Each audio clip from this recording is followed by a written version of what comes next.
The Supreme Court of Appeal is a really important stage in constitutional litigation and can't be discounted. I think sometimes there is an urge for practitioners to see the Supreme Court of Appeal as a little bit of an inconvenience because ultimately you're going to the Constitutional Court anyway, right?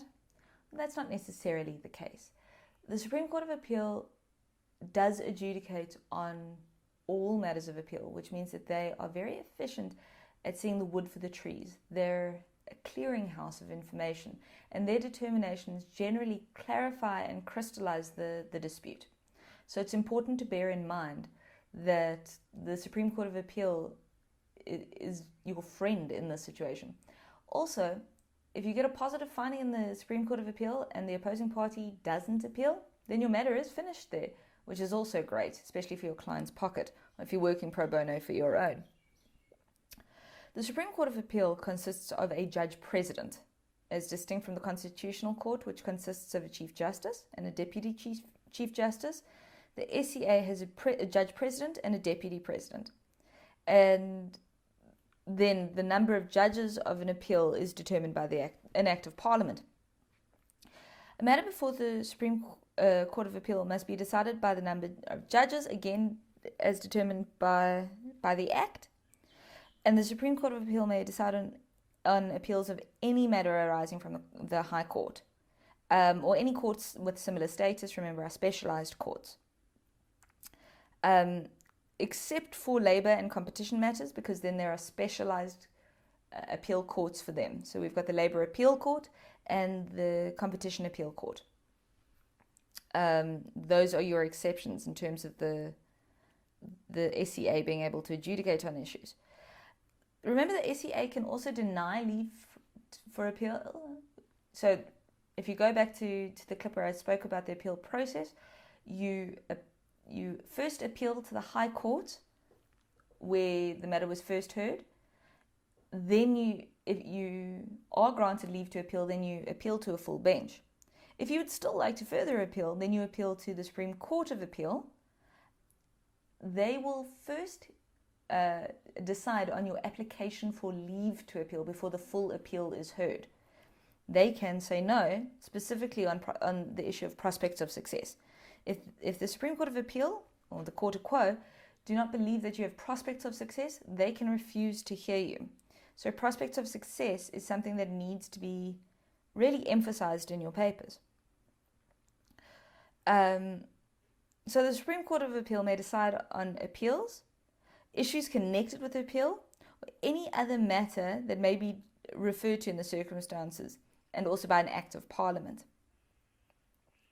Look at the High Court. The High Court may decide on any constitutional matter except for those exclusive jurisdiction matters, and is assigned by Parliament to act and they may also decide on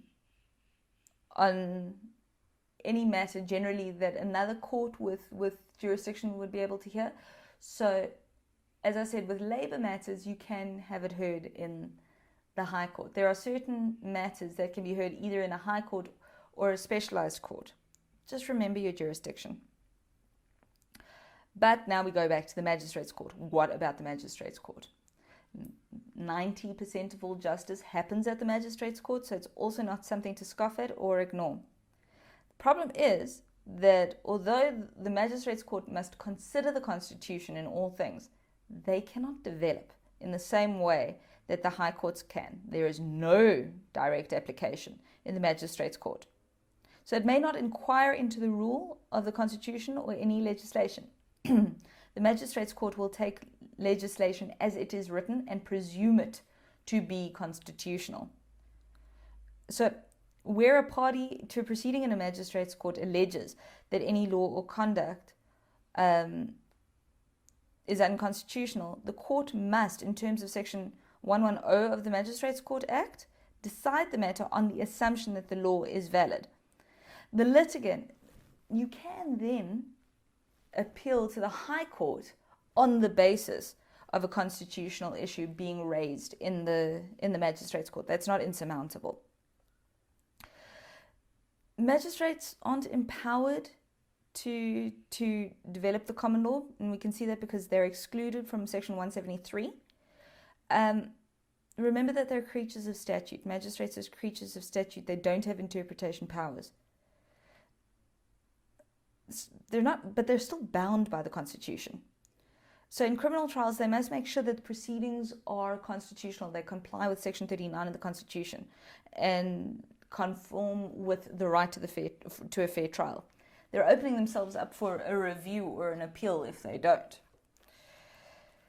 Okay, so national legislation, in terms of Section 167(6), which we talk about dealing with access, national legislation or the rules of the Constitutional Court must allow, when it is in the interest of justice, and with leave of the Constitutional Court, to bring in a matter directly to the Constitutional Court. So this is called petitioning for direct access.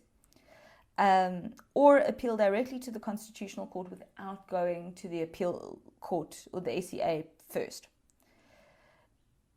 Direct access will be granted in matters which are of concurrent jurisdiction and are of public importance or urgency that direct access is in the interest of justice. I know what you're thinking. You're talking about the Zuma contempt of court case. The Zuma contempt of court case was based on the question of a question of law that hadn't been answered before and was of public interest and was public importance and would have taken too long if it had gone from the High Court all the way through the ACA to the Constitutional Court. Can a former president, who created the terms of reference for a commission of inquiry, then refuse to be bound by the commission of inquiry? The Constitutional Court had to decide that because it was a new point of law, not because it was Jacob Zuma. And in previous lectures such as this, there's been a lot of discussion about, and I wish we could have it today, about the Constitutional Court's motives. But what I want you to ask yourself is, would you feel differently if you're in defense of Jacob Zuma, which is totally fine? Would you feel differently about this situation if it wasn't Jacob Zuma? If it was F.W. de Klerk or just a man on the street you didn't know? Is it because we respect former presidents that this has become such a hot and contentious issue? Or perhaps do you have another reason for the Constitutional Court to be wrong? I really wish we could have this discussion, but the national state of disaster has prevented us from doing so. However, direct access is very, very rare. Okay, so now I want to go back into the interpretation section. I'm going to take a little break, and in the next clip, we're going to look at interpretation of the Bill of Rights.